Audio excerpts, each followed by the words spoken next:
So considering you loved this video so much on my $1 million secret, I wanted to do a follow-up to it to help you develop your $1 million business idea and break down really simply the questions you need to ask yourself to start taking action on building the business that you've always dreamed of and that can be highly profitable for you. So if you're excited, hit that like button, make sure you subscribe, hit the bell to get notified every single time I post a new video twice a week, Tuesdays and Fridays.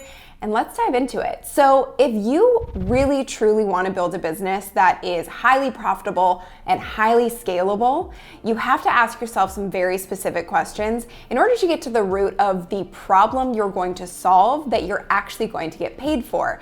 And so the first question to ask yourself is, what problem can I solve? So one of the biggest mistakes that I find people make when they're trying to build a business is they're trying to solve a problem that they've never faced themselves, or that they have no real interest or desire to actually solve. And you're trying to go into this external realm of something that looks shiny, but you actually don't know if it's gonna make you money. So some of the most successful entrepreneurs in the world solve their own problems, and that becomes their business. So in my case, I had my tiny little social media consultancy for about 5 years, and I could only work with a handful of clients at the time, and I was doing okay, but the business was really small. And then all of a sudden I hit a ceiling. I couldn't take on any more clients, and I didn't also have enough cash flow to be hiring a team. So by accident, I filmed a YouTube video to send out to my clients to answer one of their most frequently asked questions. And the next thing I knew, that video blew up. And at the time, my YouTube channel did not look like it looks today. I had no subscribers, I had no strategy at the time, but it was this light bulb moment of like, okay, why did that video do so well? Why are there thousands of people all over the world watching this video that I made for my clients on my YouTube channel? And so it was my light bulb moment to go, oh wow, because YouTube is a search engine and there are people looking for these answers every single day. And if I show up to provide them, I'm gonna get this influx of clients. And so that's basically what happened. So for the next year, I made a video a week. I grew to 50,000 subscribers and 3 million viewers. And today we're obviously well past that, and it's blown up my business. So I faced a problem of basically not being able to scale my business, having a ceiling and a limit with my clients, and not having enough cash flow necessarily to bring on the team that I needed to support to scale.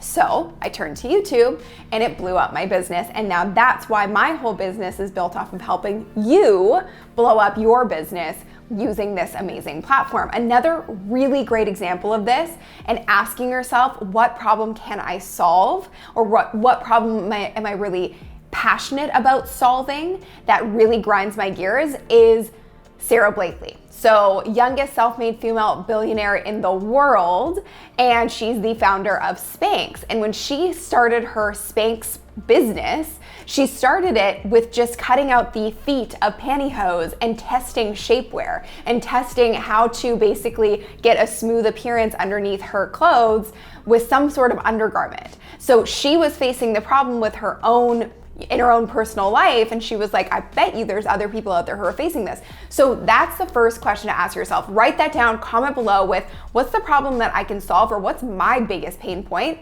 that I have experience in solving or I've solved for myself. Generally, the most profitable ideas start there. So the next question you want to ask yourself is, am I the expert? So oftentimes one of the biggest things that I'll hear from you is, I'm just a beginner, I don't feel like an expert, I don't feel like I can start a business yet, I'm not ready to start a business yet. Here's the thing, I was not always an expert at YouTube. Sarah Blakely was not always an expert at shapewear, but you learn. And the expert was once a beginner. And I think that's a really important thing to remember, is that the expert was once a beginner. If you're a beginner right now, you can build your business by just learning on the go. And the value of that is that you're actually in the beginner's mindset of having to learn all the skill sets, and you're primed to be able to share them with other people in real time. Sometimes when people build these really successful businesses, they get so far away from the problem because they're up here making millions of dollars and not facing that problem anymore. So they don't even know how to speak to their consumer and their customer. So you being in the beginner seat and learning on the go allows you to be this amazing problem solver and become the expert. Here's the thing. everything can be learned, especially nowadays. We have so much information at our fingertips. So next step for you is, once you ask yourself, am I the expert? Here's the thing, I still don't feel like the expert. I am learning every single day, and I choose to read books and watch videos and go to conferences to learn, so that I can always stay on my A game and I can always be in that beginner's mindset. So for you, if you don't feel like the expert, that's normal. And the only thing you have to do is just invest in your education and invest in learning from the people who are the experts. So that's the next thing to ask yourself. Does it already exist? That's the next question. Does your $1 million business idea already exist? There are pros and there are cons to this. If your $1 million business idea already exists, or if someone's already doing the thing you want to do, it's not a bad thing, because it's proof that people will actually pay for it. It's proof that you can actually make money at it. The con is you can't beat the original. So you gotta basically use your experience and your expertise to build your $1 million idea, but also leverage the fact that it already exists, it's already out there, and someone's already getting paid for it, which is amazing. So you don't have to start from scratch and you don't have to reinvent the wheel. However, what you do need to do, and the biggest mistake I see people make, is they see someone doing a thing, and let's say it's me. You see me doing, YouTube for business, and you're like, I'm just gonna do what she did. It doesn't work. The reason being is that you haven't spent thousands of hours working on this and working on the strategy and creating your own methodology and formula. But that doesn't mean you can't create your own methodology and formula by testing, trying, and doing the work. But if you just choose to say, hey, I'm gonna take the Sunny system and call it the Alex system, that's not really gonna work for you, because my system is based on my own experience, my own research, and my own story. So you have to see something that's basically out there already and that people are getting paid for, that's a great thing. But then take that and be like, what's my own unique experience, my own intel on this, and my own expertise on this, and how can I particularly solve this problem a little bit differently than anybody else? And really use the thing that nobody can compete with you on, which is your story and which is your experience, because no one else is you. So if something already exists, it's not a bad thing. But it's bad when you say, oh, that thing already exists, I'm gonna copy it word for word, lesson by lesson, I'm gonna copy the prototype, and I'm gonna copy the model, I'm just gonna do the exact same thing. That doesn't work, and it's completely unethical. So if you really wanna stand out and build your $1 million business idea, you have to stand out, and that means you can't copy what's already out there. So that's the next question to ask. The next thing is, how painful is the problem?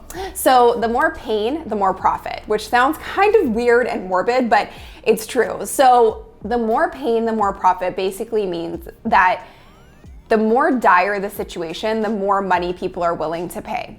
Again, this is why doctors and lawyers are so well paid, because generally when people come to them, they're in a bit of a crisis. So for you, you have to figure out what is the pain you're actually solving. Because if let's say you want to be some sort of a business coach, that's great.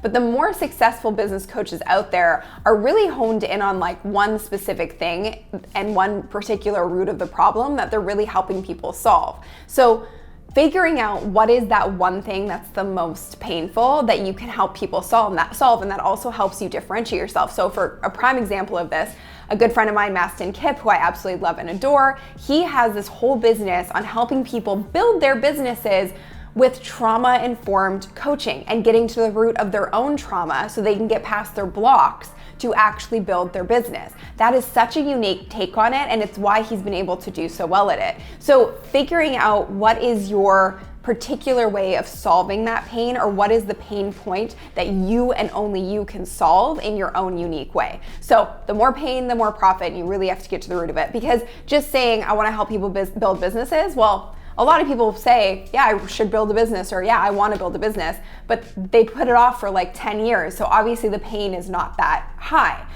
So you need to make it more specific and more particular in how you're going to solve a pain point or a problem, and really communicate that in how you're marketing your offering. Okay, the next thing is, what are the current offerings out there and what do they cost? So if you can figure out what the current offerings are out there, you can get a lay of the land. And again, this gives you proof that people are actually paying for what you want to solve. And it shows you what's possible really and how much money you could make from this $1 million business idea. So really important to get a lay of the land. What are the current offerings and what do they cost? That will help you to determine how you can price your own offer. How can you master the skill set needed in the next 60 to 90 days? This comes back to the expert was once the beginner. So for me, I invested in so many books. I started watching all the videos. I started learning from the people who were doing the thing that I wanted to do, and I started doing the work. I think this is the big thing. You can know something up here, but until you actually put it into action and do the work, you're not going to be able to help anybody else do it or solve the problem. So there's a lot of armchair experts out there who are like, oh, well, I watched a video on this and now I'm going to teach you how to build a six-figure business. No, doesn't work. So you gotta actually learn how to do it, but then do the things, like actually take the action on doing the things. So courses, books, conference, etc. Like what can you do to become the expert and to learn that skill set? Basically, you go into a rabbit hole, and that is your core focus. And that brings me back to this video. If you haven't watched it yet, make sure you watch it next. And the thought process behind how I became a millionaire and the thing that I figured out to help me become a millionaire, and that truly is this insane focus on one thing. Because if you master that one thing, you become the person everybody wants to work with and pay to solve that problem. Okay. How far could you get in the business on your own with a minimal team to create cash flow? This is such an important concept because oftentimes people will start a business and they're like, okay, well, I'm gonna hire this person, this person, this person, this person. But you should know how to do the majority of the things in your business so that when you do hire people, you're able to properly train them. And I have learned this myself. So how far can you take this business idea on your own? The most profitable businesses are businesses that are lean. So what I mean by lean is your expenses to run the business are low. Your costs are low.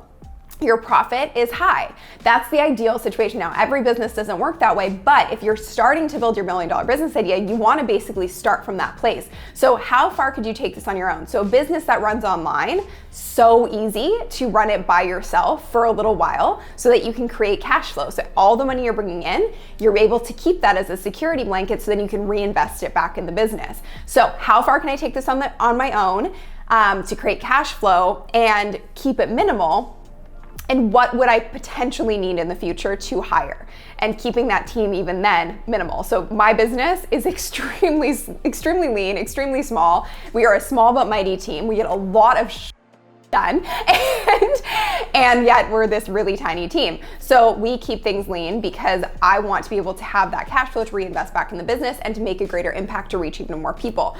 So things like, can you just put up a landing page? My business for the first year just had a landing page. You don't need a full-fledged website. Are there friends and family who could help you with certain things?